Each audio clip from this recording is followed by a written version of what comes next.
चलिए शुरू करते हैं रिज्यूमे मेकिंग सीरीज का। ये वीडियो नंबर 2 है। आप सभी का मुझे लगता है वीडियो नंबर 1 कंप्लीट हो गया होगा, देख भी लिया होगा आप लोगों ने। कितने लोगों ने देख लिया है? नहीं देखा है, ठीक है। तो नोट्स जो भी थी इसकी बना लीजिएगा आप लोग अपने से, ठीक है। तो आगे बढ़े इस टॉपिक पे। तो आज आपका प्रैक्टिकल सेशन था जिसमें हम आपको प्रैक्टिकली एक प्रोफेशनल रिज्यूमे बना के दिखाने वाले थे। तो हम ना ही क्रोनोलॉजिकल जो रिज्यूमे है वो बनाएंगे, ना ही हम लोग फंक्शनल रिज्यूमे बनाएंगे। हम लोग बनाएंगे ऐसा रिज्यूमे जो दोनों का कॉम्बिनेशन, यानी कॉम्बिनेशन रिज्यूमे, ठीक है। तो शुरू करने के लिए सबसे पहले हमने आपको, जब कल की क्लास ली हुई थी तो आपको हमने एक स्लाइड में बताया हुआ था कि कौन सी डिटेल आपको किस तरह से बनानी है, लिखनी है और रखनी है, ठीक है। तो उसी स्पेक्ट के हिसाब से हम स्टार्ट करते हैं, ठीक है। उसी को अपना एक टारगेट रखते हुए हम आगे की तरफ आज आपको ये प्रैक्टिकल बताएंगे। ज्यादा लंबा नहीं होगा। जिसको नहीं भी आता, एमएस वर्ड नहीं भी आता है, वो लोग भी बना लेंगे, और जिन लोगों को आता है वो लोग भी बना लेंगे। इसके लिए बहुत छोटी छोटी सी कुछ सेटिंग्स करनी होती है और बहुत छोटे छोटे से ऑप्शन इस्तेमाल करने होते हैं, ठीक है। बहुत ज्यादा क्रिटिकल कोई फॉर्मेटिंग वगैरह भी नहीं है इसमें, ठीक है ना। तो जैसा कि हमने कल के लेक्चर में कहा हुआ था, तो जितना सिंपल और जितना कम कलरफुल रहेगा उतना ज्यादा प्रोफेशनल दिखेगा, ठीक है ना। ओके, तो शुरुआत करते हैं सबसे पहले पॉइंट से। जो आपको एमएस वर्ड में करना है कि आपको पहले एमएस वर्ड खोल लेना है, ठीक है। खोलना तो आता है ना सबको? ओके, खोल लीजिएगा इसको, एमएस वर्ड को। अगर नहीं आता है तो आप विंडोज आर बटन दबाइएगा एंड विन वर्ड लिख दीजिएगा। क्या लिखेगा? Win word, and press enter. आपका ये खुल जाएगा। बस ब्लैंक डॉक्यूमेंट पे क्लिक कर दीजिए और आप यहाँ आ जाएंगे। आने के बाद आपको लेआउट ऑप्शन पे जाना है। लेआउट पे जाने के बाद आपको पेज साइज A4 सेट करनी है, ओरिएंटेशन पोर्ट्रेट रखनी है, और मार्जिन को नैरो मार्जिन कर देंगे, ठीक है। इतनी सेटिंग आपको शुरू में करनी है। ये 3 सेटिंग हम हर बार लगभग आपको हर डॉक्यूमेंट के साथ बताते हैं कि आप कोई भी डॉक्यूमेंट ड्राफ्ट करने जाएंगे तो ये जरूर करेंगे, ठीक है। तो हमने वही चीज फिर से फॉलो करी हुई है। बस आप सभी को इसमें, अगर जो लोग नए हैं उनके लिए ये नया होगा, तो आप फिर से देख लीजिए। आपको पेज साइज में, सॉरी, लेआउट टैब में आना है। लेआउट टैब में पेज साइज मिलेगा, इसमें आपको A4 सेट करना है। ओरिएंटेशन में आपको पोर्ट्रेट सेट करना है, और मार्जिन में आपको नैरो सेट करनी है। बस इतना करने के बाद आपको सिंपल चले जाना है होम टैब पर। होम टैब आने के बाद आपको क्या करना है? कुछ भी नहीं, बस टाइप करना है, ठीक है ना। इसके बाद कुछ नहीं करना, बस टाइप करना होता है। चलिए टाइपिंग में शुरू करते हैं। तो जैसा आप सभी ने देखा था कल की क्लास में कि क्या इंपॉर्टेंट पॉइंट्स हैं जिनको हमें रिज्यूमे में लिखना होता है, तो उसका क्रम बना हुआ था। तो उसी क्रम के आधार पर हम ये चीज बनाएंगे और हम आपको 1 बाय 1 ये करके दिखाते हैं, ठीक है जी। तो शुरू करें।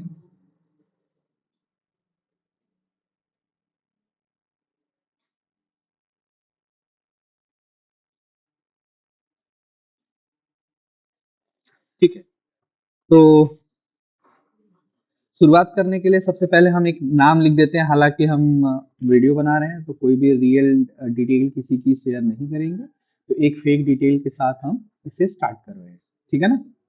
तो सबसे पहले हमने लिखा सुनील कुमार दास, या सुनील कुमार प्रसाद लिख लो, जो भी मतलब। हाँ हाँ, एक चीज ध्यान रखना कि जो नाम होगा वो कैपिटल लेटर में होगा। It's very important.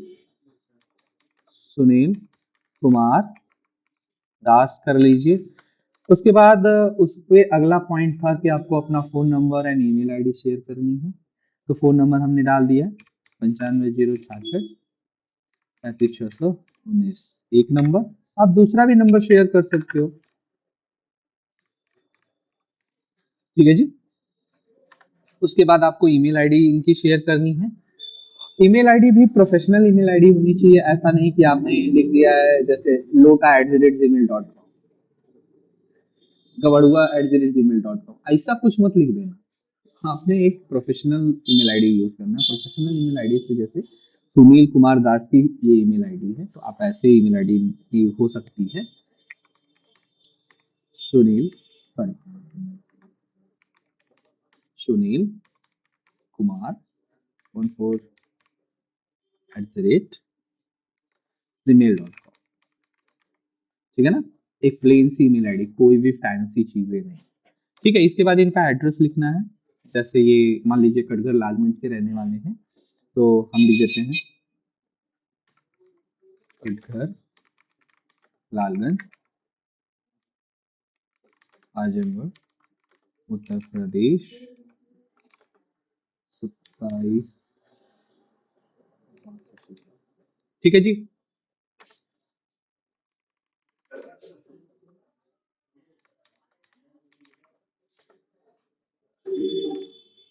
ठीक है, इसके बाद आपको लिखना होती है प्रोफेशनल समरी। प्रोफेशनल समरी क्या होती है?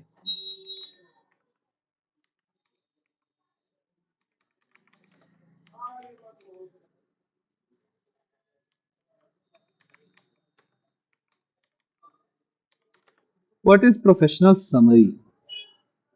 तो आपकी जानकारी के लिए मैं बता दूं कि अगर कोई बंदा कुछ जॉब वॉब करता है पहले से, तो उसकी कुछ स्किल्स होंगी जो वो कर सकता है। Like I can drive the car, I can teach, I can speak, ऐसी कुछ स्किल्स होती हैं, तो उसी को यहाँ पे दर्शाया जाता है जो काम वो कर सकता है, ठीक है ना। तो जैसे हम ये एक बना रहे हैं अकाउंटेंट बेस्ड रिज्यूमे है कि जो पर्सन सुनील कुमार दास हैं, ये एक अकाउंटेंट है, ठीक है।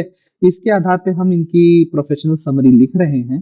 तो देखिएगा जरा इसको आप सभी, डबल इन्वर्टेड कामा के अंदर प्रोफेशनल समरी लिखा जाता है, detail oriented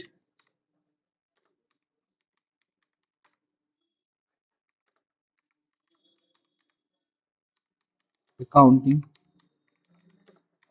with strong skill in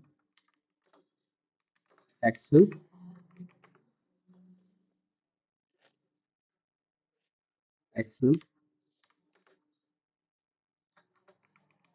Tally and data entry,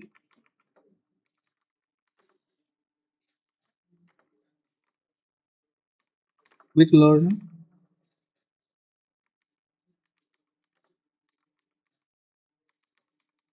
hardworking and skilled in handling computer tasks effectively.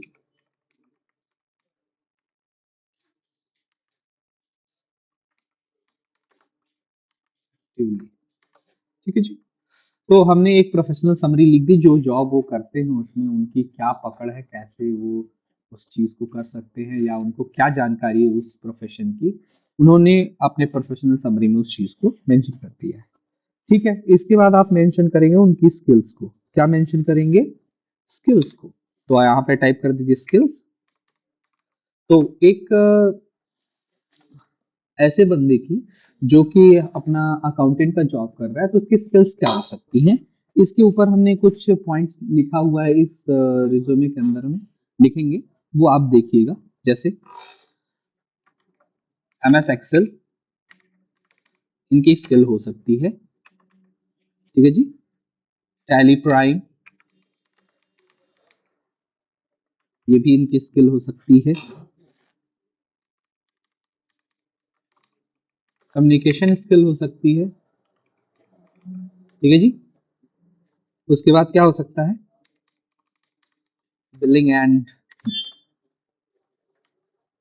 Billing हो सकती है, इनवॉइसिंग हो सकती है,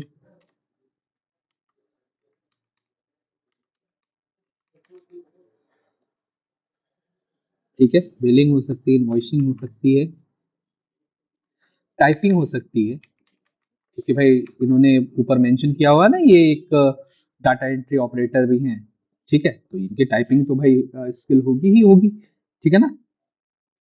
चलिए अगला पेरोल हो सकती है, पेरोल हो सकती है, ठीक है जी। उसके बाद क्या हो सकती है, डॉक्यूमेंट ड्राफ्टिंग हो सकती है, डॉक्यूमेंट ड्राफ्टिंग हो सकती है किसके लिए, इनकी टीडीएस एंड टीसीएस हो सकती है, टीडीएस एंड टीसीएस अलग अलग भी लिख सकते हो, टीडीएस एंड टीसीएस। उसके बाद जीएसटी, उसके बाद इन्वेंट्री मैनेजमेंट,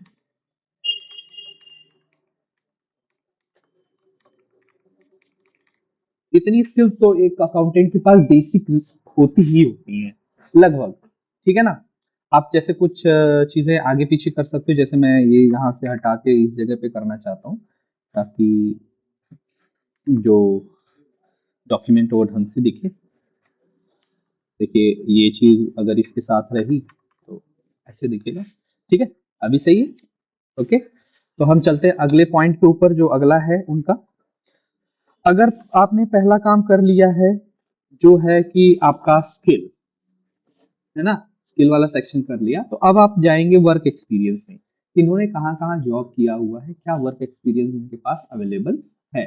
तो वर्क एक्सपीरियंस लिखने का एक तरीका होता है, बहुत ही आसान सा तरीका मैं आपको बताऊंगा, और ये आसान सा तरीका इतना इफेक्टिव होगा ना कि आपको सारी चीजें एक लाइन में लिखने में आ जाएंगी, ठीक है ना। तो हम चलते वर्क एक्सपीरियंस पे।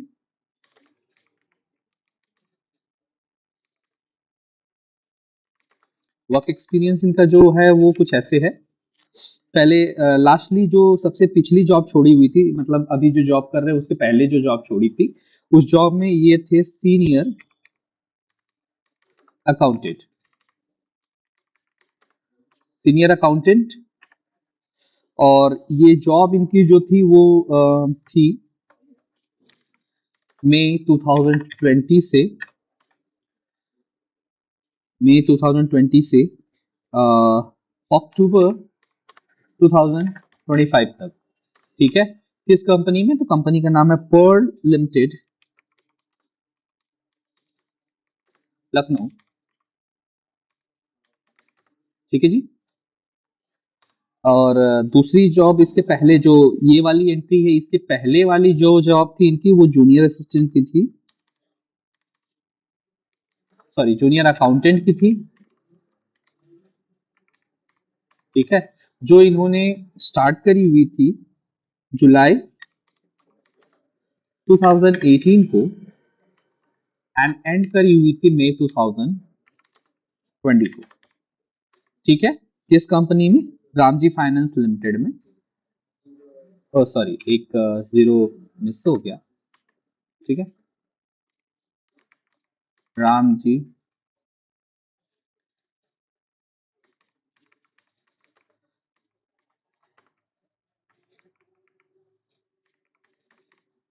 बाराबंकी में, ठीक है जी। और इसके पहले ये डाटा एंट्री ऑपरेटर थे,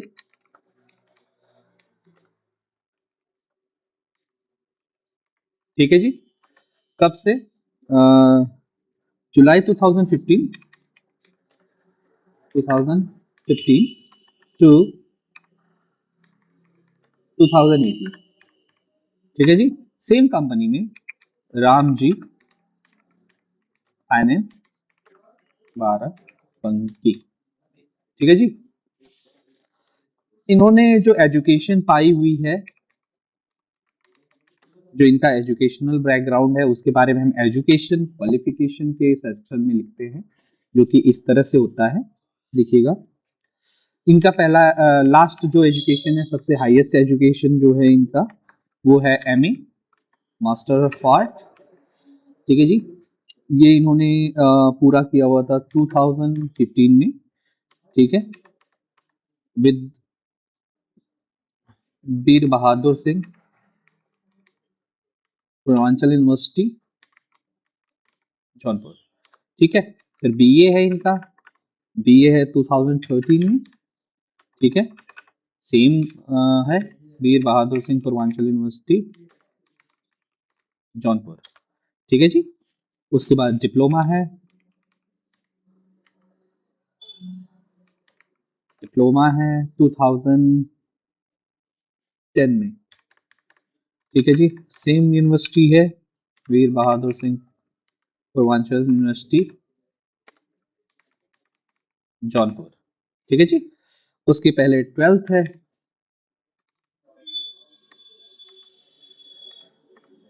ट्वेल्थ इनका जो कंप्लीट हुआ 2008 में, सॉरी 2007 में,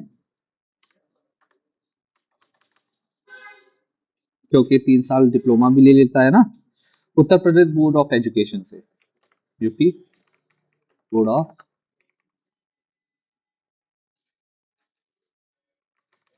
एजुकेशन, 10th 2005 में। ठीक है, वही है, यूपी बोर्ड ऑफ एजुकेशन। ठीक है जी। इनका जो एजुकेशन का बैकग्राउंड था हमने फुलफिल कर दिया है। अब हम इसकी फुलफिल करेंगे सर्टिफिकेशन के बारे में। सर्टिफिकेशन सेक्शन क्या होता है, एक्चुअल हमने कल डिस्कस किया हुआ था सर्टिफिकेशन सेक्शन में क्या क्या लिखते हैं, तो हम इसको डिस्कस करने से अच्छा है यहाँ पे लिखते चलते हैं। ठीक है ना, तो यहाँ पे लिखेंगे सर्टिफिकेशन। सर्टिफिकेशन, सर्टिफिकेशन में इन्होंने ADCA किया हुआ है, हालांकि ये फुल ADCA, एडीसीए किया हुआ है। टाइमिंग है एडीसीए की इनकी 2015, इन्होंने 2015 में एडीसीए फाइनल किया हुआ है। इसका फुल फॉर्म होता है AD, advance diploma in application. ADFA किया हुआ है इन्होंने 2018 में कंप्लीट।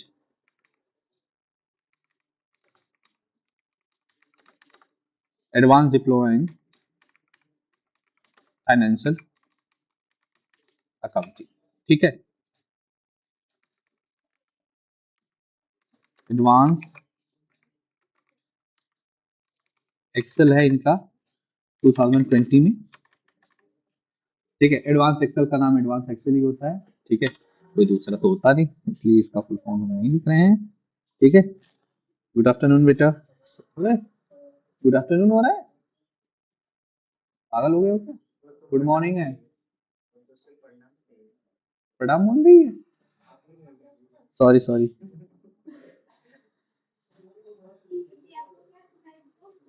अच्छा, तो आपके क्वालिफिकेशन सर्टिफिकेशन के बाद आपका होता है personal detail.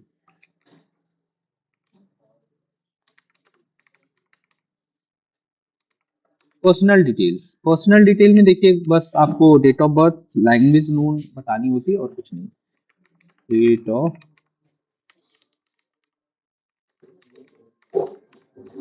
Date of birth मैं लिख देता हूँ, मान लीजिए इनकी डेट ऑफ बर्थ है 10/10/1999।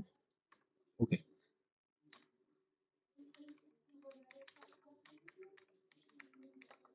नॉन लैंग्वेज की बात करें अगर हम आपके सेक्शन में, तो नॉन लैंग्वेज इनकी हिंदी है, इंग्लिश है।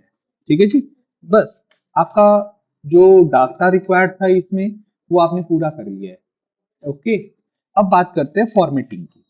तो भैया देखिए, जैसा कि हमने आपको लास्ट स्लाइड जब कल की पढ़ाई हुई थी उस स्लाइड पे आपको बताया हुआ था कि आपको एटीएस फ्रेंडली अपना रिज्यूमे बनाना है। तो एटीएस फ्रेंडली रिज्यूमे बनाने के लिए सबसे पहले पूरे टेक्स्ट को हम सिलेक्ट करते हैं, सिलेक्ट करने के बाद यहाँ लिख देंगे कैलिब्रे। ठीक है, कैलिब्रे कर देंगे। उसके बाद हम जाएंगे इस सेक्शन में, सेंटेंस के जो केसेस आता है, केसेस में जाने के बाद कैप्सलाइज ईच कर दीजिए। ठीक है जी, ओके। कैप्सलाइज ईच करने के बाद देखिए कुछ चीजें हैं जो आपको वापस से सही करनी पड़ेगी अपर केस से, जैसे ये जीएसटी हो गया। ओके, ये सब आपको सही करना पड़ेगा। टीडीएस टीसीएस जो फुल फॉर्म आपने लिखा हुआ था, जिनका जो शॉर्ट फॉर्म में लिखे गए थे उनका कुछ फुल फॉर्म होता है, उनको आपको सही करना पड़ता है बस। ओके, बाकी ये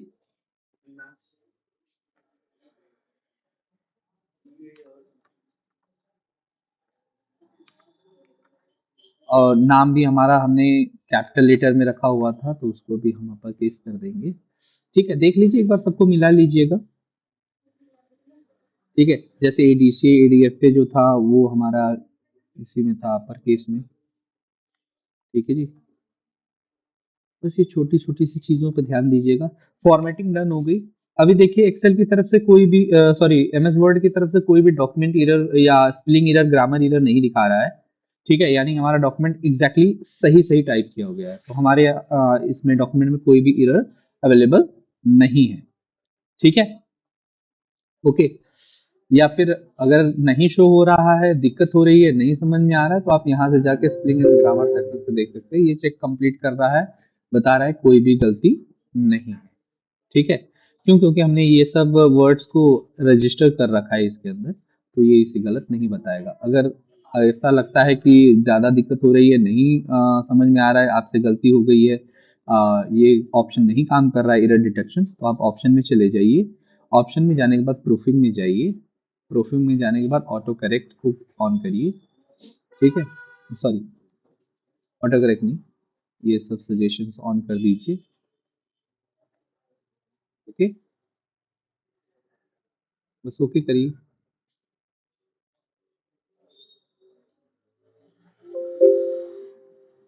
हालांकि ये सही है, इसकी वजह से इसमें कुछ नहीं आ रहा है। अगर ये गलत होता तो लाइन शो करना शुरू कर देता। ठीक है, चलिए तो हम लोग शुरू करते हैं इसके आगे का काम। वो है फॉर्मेटिंग। फॉर्मेटिंग में हम कैसे करेंगे फॉर्मेट? सबसे पहले ये तीनों को आप कर दीजिए सेंटर लाइन, कंट्रोल ई दबा के, या फिर यहाँ पर आके क्लिक कर दीजिए इस वाले ऑप्शन पे। ठीक है, सेंटर लाइन करने के बाद इसका साइज बढ़ा दीजिए। ठीक है, बोल्ड कर दीजिए, डबल अंडरलाइन कर दीजिए।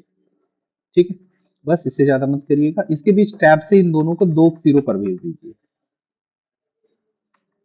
ओके, और ये भी चीज बड़ी कर दीजिए। मैं तो कहूँगा एक टैब कम करिए, थोड़ा सा इन लोगों को बड़ा कर दीजिए साइज।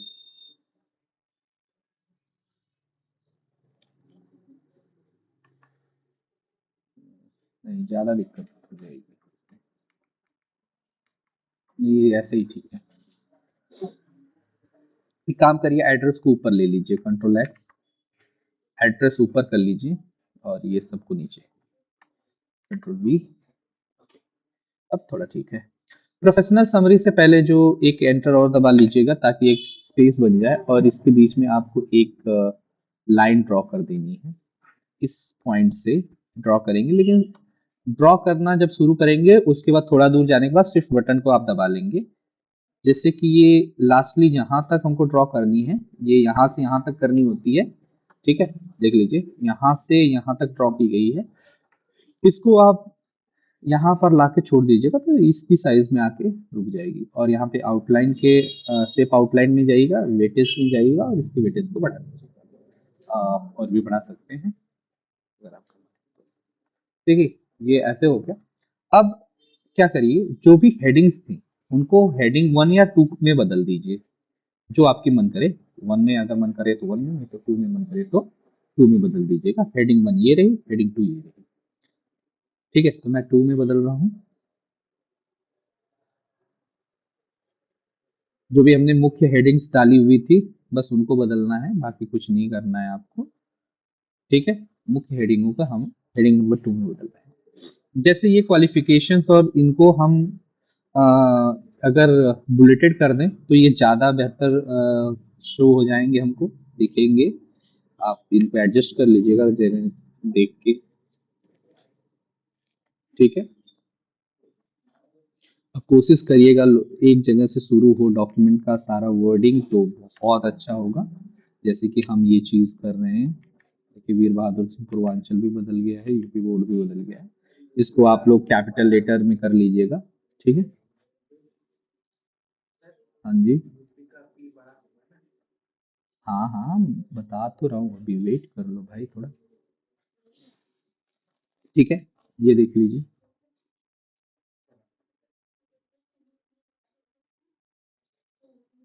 मैं थोड़ा थोड़ा इसको और आगे की तरफ खिसका रहा हूँ। आप लोग इसको एडजस्ट कर लीजिएगा, प्रोफेशनल व्यू लाने के लिए थोड़ा थोड़ा एडजस्टमेंट करना पड़ेगा आप सभी को, ज़्यादा कुछ नहीं है इसमें।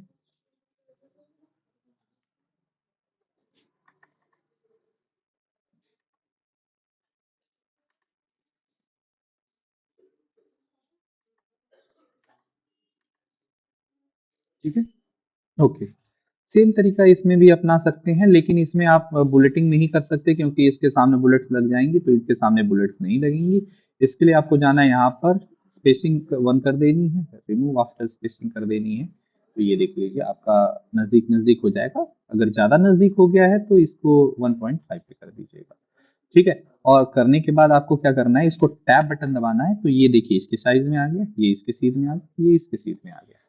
ठीक है, और रही बात प्रोफेशनल समरी की, तो इसे थोड़ा सा नीचे और ले आए और इस लाइन को थोड़ा और नीचे ले आए, शिफ्ट डाउन एरो दबा के, तो ये ऐसे दिखने लगेगा। ठीक है, आप डेट ऑफ बर्थ वाले सेक्शन को भी ऐसे ही कर सकते हैं, बुलेट्स लगा सकते हैं। ठीक है,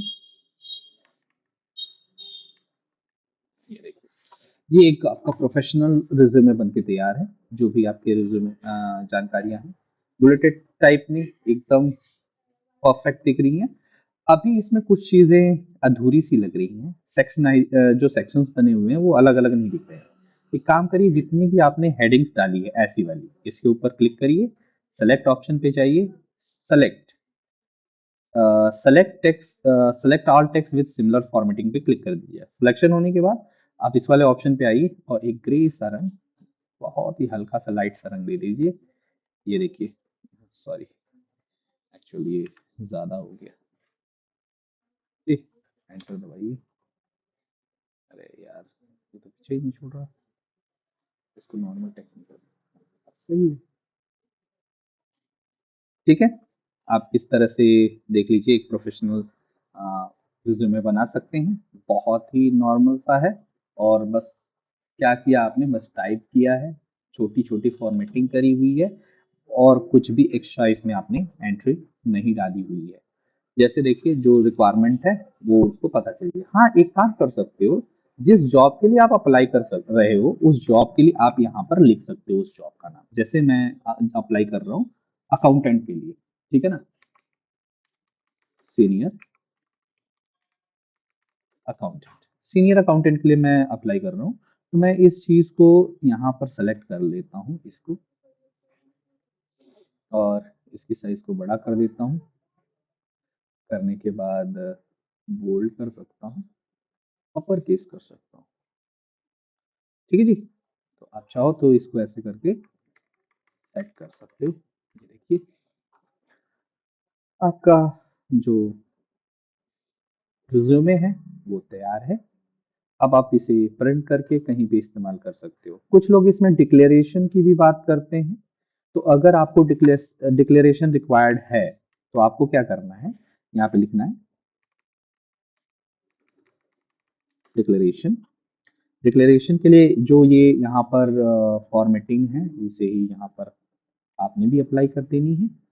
और उसके बाद डिक्लेरेशन के बाद नीचे आना है, और ये इसकी नॉर्मल फॉर्मेटिंग करके आपको डिक्लेरेशन टैब बटन दबा के यहाँ से डिक्लेरेशन टाइप करके यहाँ पर अपना नीचे की तरफ नाम लिख देना है।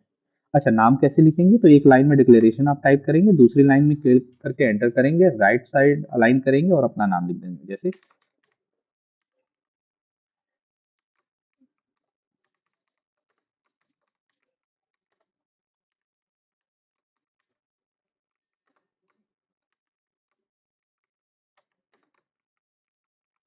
सुनील कुमार दास, ऐसे आप यहाँ पे सिग्नेचर कर सकते हैं। डिक्लेरेशन के लिए आप जो भी डिक्लेरेशन लिखना चाहते हो वो लिख दीजिएगा। यहाँ से ऊपर से जो हेडिंग वगैरह है, इनमें जो स्पेसिंग है उसे आप मेंटेन करिएगा, अपने आप चीज़ें मेंटेन हो जाएंगी। लाइक मैं इसके अंदर की स्पेसिंग कम कर रहा हूँ एंड आफ्टर स्पेस को रिमूव कर रहा हूँ, ये देख लीजिए। सिमिलर इसके अंदर भी मैं कर रहा हूँ, आफ्टर स्पेसिंग मैंने रिमूव कर दी है, ये देख लीजिए जगह नीचे हो गई। अब आई थिंक पर्याप्त हो गई होगी।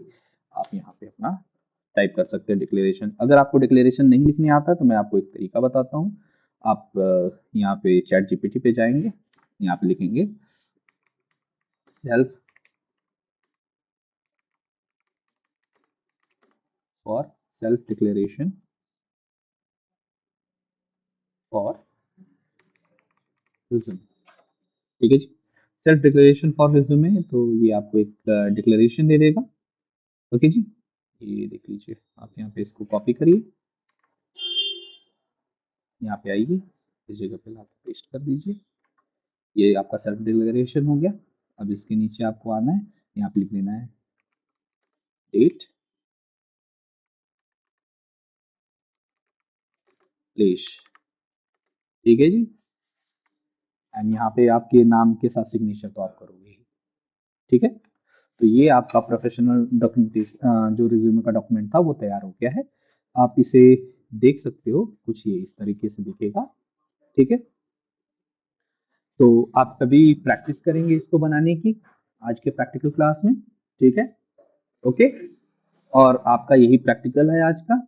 इसे फाइनलाइज करें, फाइनलाइज करने के बाद आज के बाद कोई ये नहीं पूछेगा सर हमको रिज्यूमे बनाने नहीं आता, कृपया मेरा रिज्यूमे बनाना। ठीक है, ओके, आपको खुद आ गया है अब बनाने। ठीक है, इसके बाद की क्लास जो कल की रहेगी, तीसरी क्लास, उसमें मैं आपको बताऊंगा कि रिज्यूमे आप बिना फॉर्मेटिंग, यानी ये जो मैंने फॉर्मेटिंग वगैरह बताई है, ये सब करने के बाद आपका रिज्यूमे बना है ना, मैं आपको कल कुछ तरीके बताऊंगा जिसमें आप बिना किसी फॉर्मेटिंग की नॉलेज के, बिना मेहनत किए आप रिज्यूमे बना सकते हैं। ठीक है, उसके लिए बस आपको सिंपल सा स्टेप करना है जो पहले शुरू में मैंने किया, बस टाइपिंग करके छोड़ देनी है, बाकी सब कुछ अपने आप बन जाएगा। ठीक है, तो ये रहेगा आपके तीसरी क्लास में जो कि कल रिलीज होगी, या कल इसको रिकॉर्ड करके आपको देंगे। ठीक है, आज की क्लास में बस इतना ही। Thank you for watching and have a nice day. और हाँ, एक चीज़ और है, तुम लोग लाइक वाइक नहीं करते तो लाइक भी कर लिया करो भाई, और सब्सक्राइब नहीं किया हो चैनल, सब्सक्राइब कर लेना। ठीक है।